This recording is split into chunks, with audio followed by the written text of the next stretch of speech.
Hi, Professor Barati here. I'd like to discuss question 3 in chapter 14 about the purchase price variance. Prior to that, we have been working on the material price variance, which is basically the actual price minus the standard price times the actual quantity that was used in production. So there are two types of material price variances. There's a material price variance recognized at the time we issue materials into production and at the time we purchase the materials. So most companies actually recognize their variance on prices of materials, meaning the difference between the actual price and the standard price, at the time they purchase it. So the first thing we want to go over is what to recognize to calculate the purchase price variance for materials. In our problem, we used 3,450 pounds of aluminum to manufacture 920 units. The company paid $28.50 per pound during the month to purchase this aluminum. On June 1st, the company had 50 pounds of aluminum on hand. Now, normally, we would calculate the variance based on this, and I'll go over this quickly. Normally, we would take the actuals, we would take the actual price and the actual quantity used. Then we would take the standard price and the actual quantity used for production, and the difference would be our material price variance. So let's do that first and put in the actual price. In the problem, our actual price is $28.50 per pound.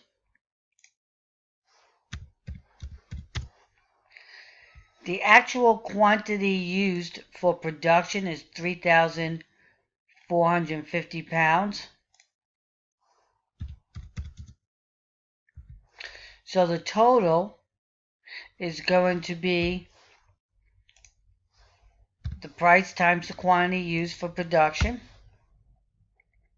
Now our standard price, we have to basically see what that is.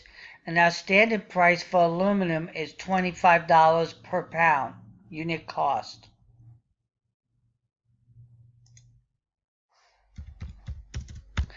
Again, the actual quantity used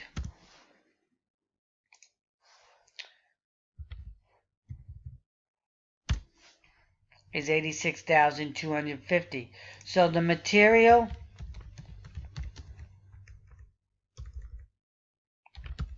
price variance is going to equal the difference between the actuals materials used minus the actual materials used at the standard price. So our variance would be unfavorable.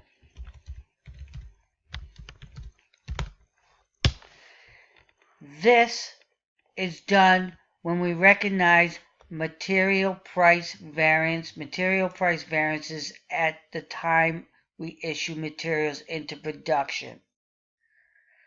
To figure out this problem correctly,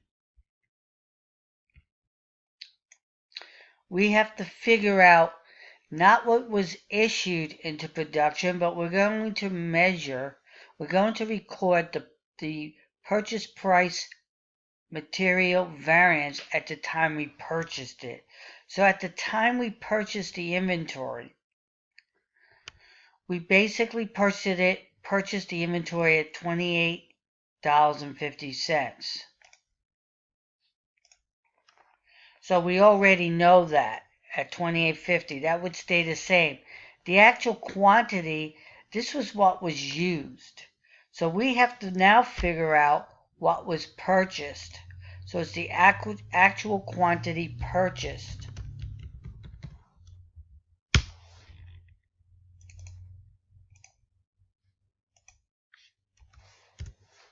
That comes into play. The problem basically is an inventory problem. It tells us that the beginning inventory on June 1st was 50 pounds of aluminum.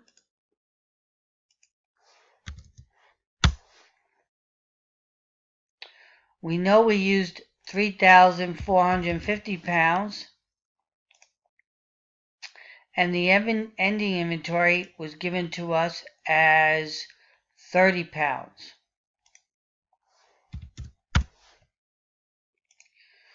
So we need to know what was the inventory purchased to calculate the purchase price material variance. So we need to know what this purchase number is.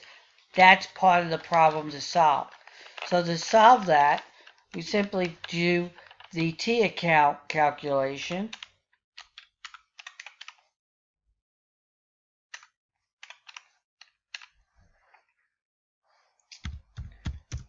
And the answer is 3,430.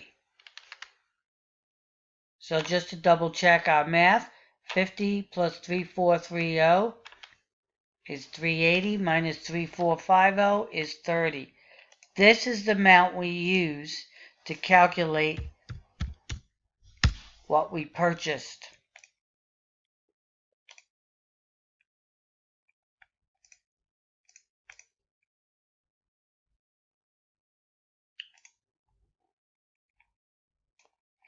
Next, we have to calculate what gets recorded as direct materials.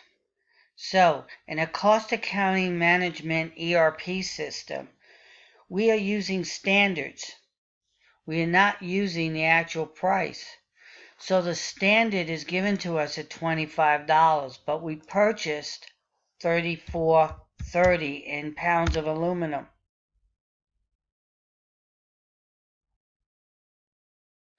So in this case, what's going to hit our inventory material account is the standard price times the actual quantity purchased for $85,750. But the payable, accounts payable, is going to be for the actual price times the actual quantity. We actually will pay $97,755 for the aluminum, but our inventory is going to recognize $85,750 as the material cost. So we're going to debit direct materials.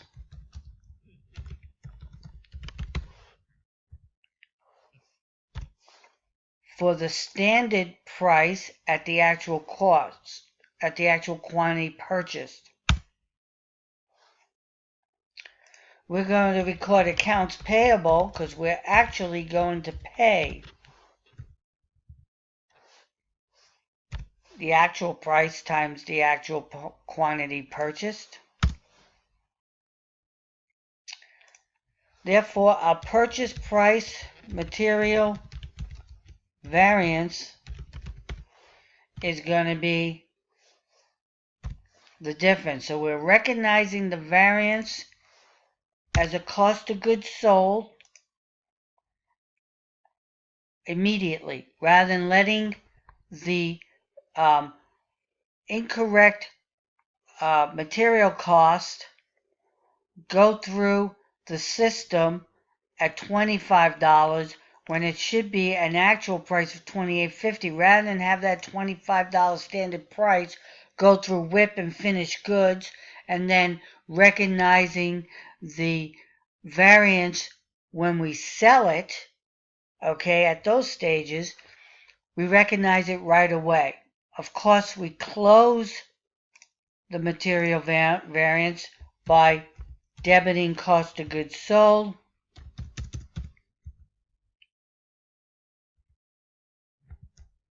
and then crediting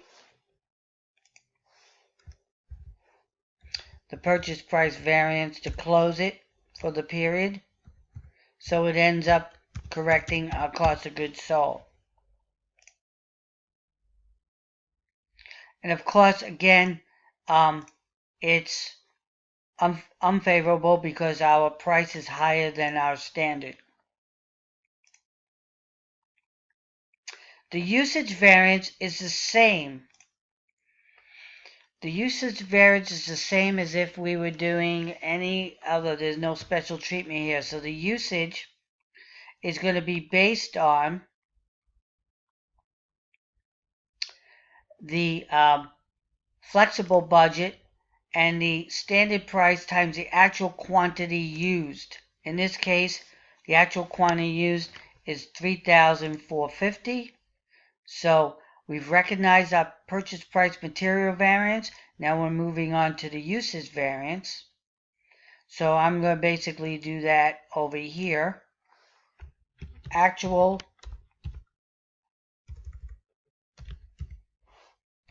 which is going to be actual price times actual quantity.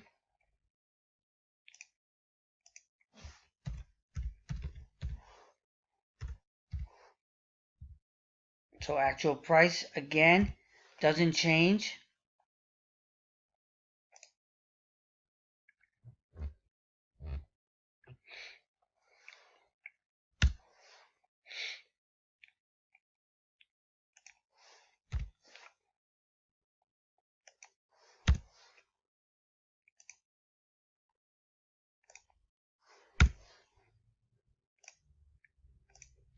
In this case, we're going to do standard price at actual quantity used.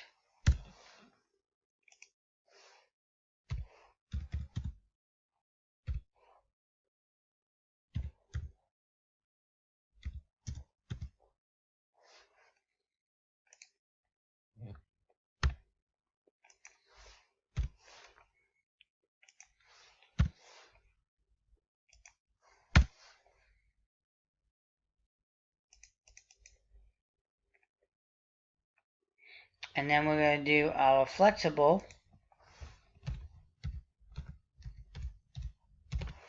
which is standard price times standard quantity allowed for production. So let's figure out what that means. In this case, the actuals, we've already calculated our purchase price material variance over here based on immediately recognizing it at time of purchase. So this part at this stage is irrelevant.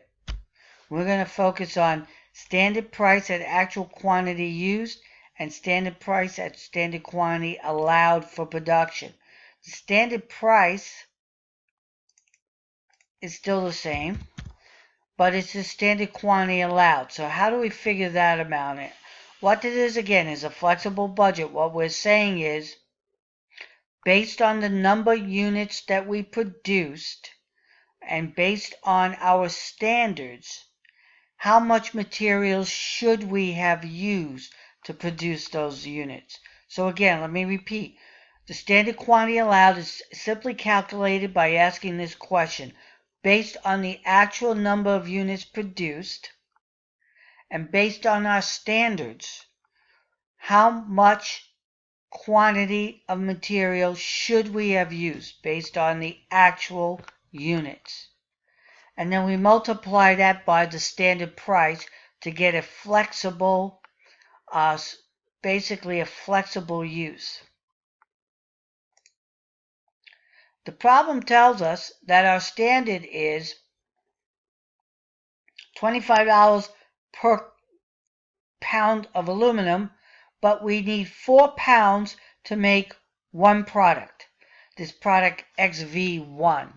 So it takes 4 pounds of aluminum to make this product. That's our standard. But we produced 920 units. So if we need 4 pounds to make 1 unit, which equals our standard, then we need how many pounds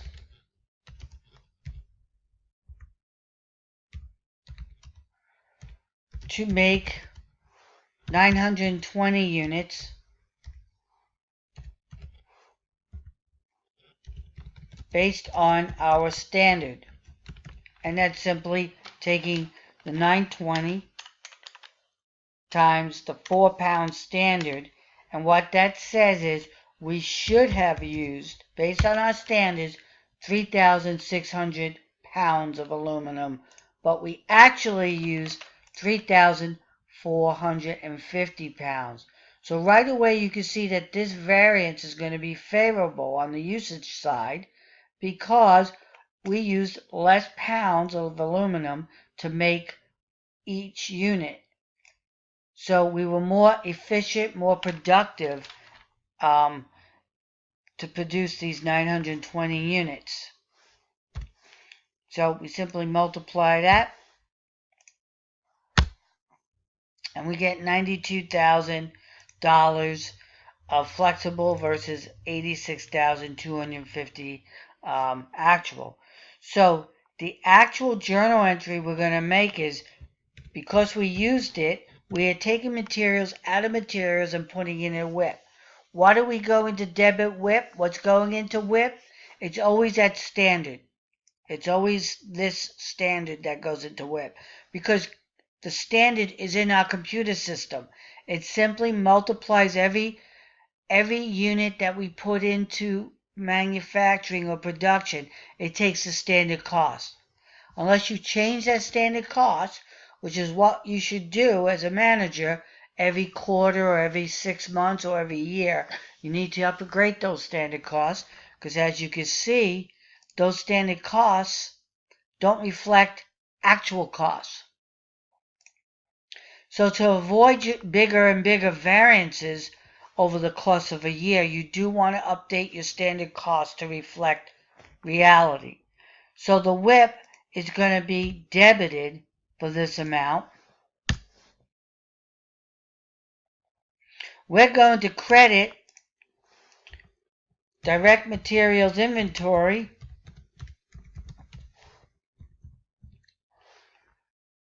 for this amount because we used 3,450 pounds, but at standard.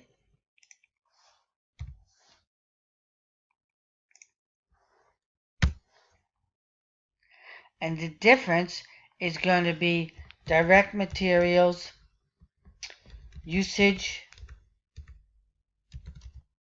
variance, or sometimes you'll see efficiency variance,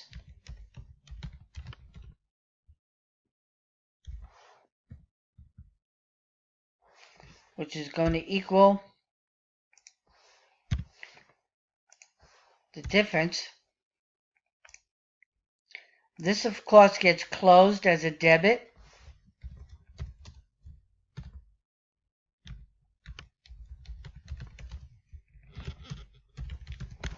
At the end of the month, so we're going to debit that, and we're going to credit cost of goods sold. So cost of goods sold on our income statement goes down. It's a credit, so we're reducing the expense with a credit to recognize that we were more efficient. We used less quantity, therefore our cost was less.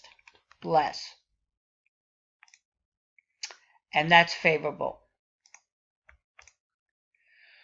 So I hope this tries to explain the difference between the purchase price material variance and the direct material variance itself. The key word here is purchase price. In any problem in accounting, when you see the term to recognize the variance at time of purchase or at the time of early purchase or whatever, that indicates you have to do the purchase price variance. And I thank you for watching.